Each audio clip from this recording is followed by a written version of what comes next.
Partie 2. Quand l'ombre résiste à la lumière. Après leur première rencontre, le village ne dormit plus comme avant. Les gens murmuraient « Le pasteur est allé chez le sorcier, et il est revenu vivant. » Peut-être que ce pasteur n'est pas un homme ordinaire.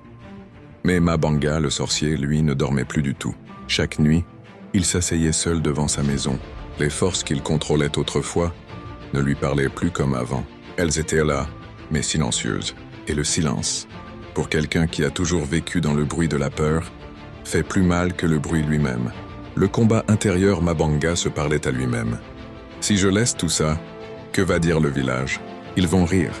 Ils vont dire que j'ai eu peur. Car oui, le plus grand combat de Mabanga n'était pas spirituel. C'était l'orgueil. Pendant ce temps, le pasteur Eli continuait son travail. Il ne parlait pas du sorcier. Il ne l'accusait pas. Il priait seulement. Un jour, quelqu'un demanda au pasteur « Pasteur, pourquoi tu ne dénonces pas Mabanga ?» Il répondit calmement « On ne guérit pas un malade en l'insultant. » La chute du sorcier. Une semaine plus tard, Mabanga tomba malade. Pas une maladie du corps, une fatigue de l'âme. Il avait tout le pouvoir, mais plus aucune paix. Il se rendit chez le pasteur sans prévenir.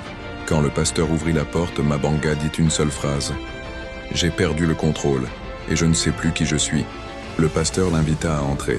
« La vérité dure mais libératrice, le pasteur dit. Tu as passé ta vie à faire peur aux autres pour ne pas affronter ta propre peur. » Ces mots frappèrent Mabanga plus fort que n'importe quel rituel.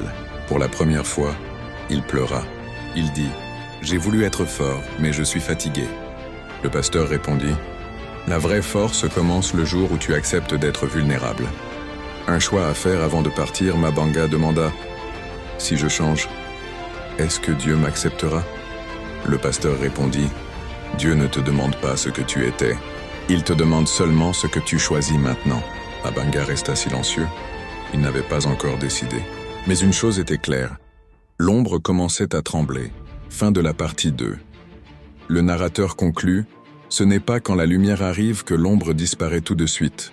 C'est quand l'ombre accepte de lâcher prise. » Question pour les commentaires. Penses-tu que l'orgueil empêche souvent les gens de changer? Écris oui ou non en commentaire, like, partage.